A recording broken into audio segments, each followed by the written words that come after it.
world's media is very skillful at presenting something bad as good. For example, in a movie, a female character might be portrayed as having a husband who is abusive. You like the woman, and you want her to find happiness. Then a handsome man starts working in her office, and he's so nice to her. There's an attraction between them, and the budding romance is presented as something good. Soft background music makes it hard to consider her course to be bad. It's easy to keep watching and hope she leaves her marriage mate and runs off with her workmate. And usually that's what. How you doing, guys? Have you ever been so focused on something that you missed an entire point altogether? This is kind of why I like the comments section. Every so often somebody will point something out and I'll be like, I didn't even catch that. This happened to me last week. Now, I was focused on JW broadcasting for the certain topic that I was on, and somebody had made a comment about spousal abuse. And I started thinking, I watched the whole broadcast and I didn't recall any mention of it. So I had to sit through it again, just to be sure. Well, now I understand why I didn't catch it. It was so briefly touched on in one sentence by Stephen Lett that I didn't catch it because he used it as a springboard to go on to another subject altogether. He used the topic of spousal abuse to go into the topic of infidelity. So this is why I didn't catch it. I really wasn't paying much attention to it, so I caught it. Now, Lett wanted to talk about infidelity, and he was very unrealistic about it. Basically, the media-driven, he's talking about a movie. So he's talking about it as something that was unrealistic. But let's face it, it does happen. Yes, people do leave their spouses for people they meet in work, for people they meet out and about. It goes on in the org as well as out of the org, and it has for some time. But he was using the topic of spousal abuse as the reason they do it. That, to me, was very unrealistic. Now, to me, I grew up in a very abusive household, so this is a touchy subject with me. And I started picking up some bad tendencies at a very young age, and I decided, I don't like the person I'm becoming. So it took me a lot of work to change that. I did not want to be that person. So I chose not to be. But I can tell you flat out, when somebody is pushed to leave an abusive spouse or leave an abusive situation, it's not for another person. It's for their own safety. Now, this goes for physical abuse. This goes for verbal. This goes for mental. It goes for their own sanity. They have to get out. Now, unfortunately, out in the real world, it's a little bit easier for them. Not always easy, but it's easier for them than if they were in the org. Because we all know Jehovah's Witnesses don't allow shit like that. Now, people may find it difficult to leave an abusive spouse because they've got nowhere to go, especially if they're married to a narcissist. But let's talk about the physical abuse. They need to leave for their own safety. They're being physically abused. And many times, they don't know where to go. Now, Watchtower will never touch on this subject, which is why I'm surprised Lett even mentioned it at all. He could have very well have gone into the infidelity without using that topic. Because the thing is, let's face it, we all know Watchtower is guilty of abuse themselves. And we all know how they deal with abuse.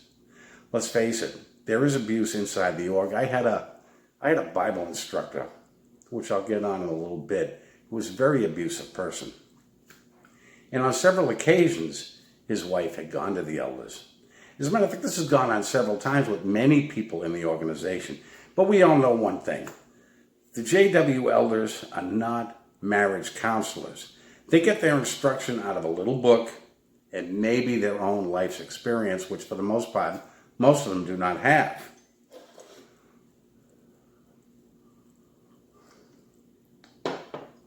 So what happens? Wife goes in, talks to the elders. My husband's abusing me. He's hitting me. He's verbally attacking me. What do I do? What's the 3 things they usually bring up as advice? Well, you need to study the Bible more together. You need to go out and service more together. or they're ever popular, you need to give them more sex, which is the worst damn thing I've ever heard. An abuser is an abuser, whether they're getting laid or not. They're still going to abuse. So basically, the woman will leave unsatisfied with the answers. She still has to go home with an abusive household. Now, JWs don't allow for divorce because it's scriptural. That only if the marriage mate cheats on her can they get a divorce. Not if she's getting the ever-living shit kicked out of her. You got to consider one thing. When was the Bible written? It was written at a time where human life didn't have a real high cost to it, and women were treated like second-hand citizens. And this goes for Watchtower as well. Let's face it, women and children have no rights in the org. It was a couple of years ago that Caleb and Sophia cartoon had finally had to touch on child abuse, which they really never even touched on. What did they do? They left it on the kids to handle the problem. Stop, go away, like that was going to fix it. They do the same thing to women, and it doesn't work. Let's face it, we all know shit rolls downhill. Watchtower emasculates the males in the organization. So in retaliation, what do? Especially if they have a easily bruised ego. Shit rolls downhill. They go home and abuse the wife and the kids. They talk down to them. Like I said, I had a Bible instructor who was very much like this. He was he was a wannabe badass. And frankly, I'm sorry to this day that I never punched the ever-living shit out of this tool. Someday, maybe. His wife had left him on 3 separate occasions. And this is not the only incident. There were many others. Matter of fact, I saw many occasions where spouses would be sitting on total opposite ends of the hall. Or one would go to another congregation altogether. Frankly, they don't allow for people to get to know each other. What do? They go out in service with them. You're not going to get to know somebody going out in service with them. And for the most part, you really don't know a person until you're married to them or living with them. There's a lot you pick up on after, only after, because face it, most JWs don't know what to look for. They see them out in service, they think they're a nice person, kind of find out they're not. They're an abusive prick. And there are a lot of abusive pricks in that organization, and there are a lot of abusive pricks out there anywhere. But Watchtower is an abusive organization, as I've said. Now, they may say, as far as spousal abuse or child abuse, this is not our problem. That is a family matter. That's on them to take care of it, which is true. But when you have an organization that micromanages every part of your life, every part of your person, to the point where they're invading your bedroom, they've taken on the responsibility of protecting you as well. But even though they're micromanaging your very life, they're not protecting you at all. They're certainly not protecting your kids. And this is why Watchtower is having the problems they are today, because they don't look out for their own. Basically, they condone it. They condone abuse on every level, which makes them a very disgusting organization. I saw this, and I wanted out, and there was nothing they could do to bring me back. Now, when I was younger, I was a prick. I had a lot of narcissistic tendencies. I did not like that person. As much of an asshole as I was then, I would have fit in better with Watchtower then than I did when I was a JW. Because when I was in, I didn't like what I was seeing at all. They did their damnedest to get me married off, right from the get-go, and I'm like, you people don't even know me. How do you know I'm not dangerous? But this wasn't not their concern. But my thing is, you want to use the Bible, that's fine. Watchtower is always going to use the Bible. So you can't blame them entirely. And I believe Mike and Kim touched on this last week, because they're following the Bible. But to be honest with you, the more I read the Bible, the more I'm questioning what's in it. Because the thing is, if you're giving the Bible as a study aid to an abusive person, how much accounts of abuse are in that Bible? So really, is it doing them any good?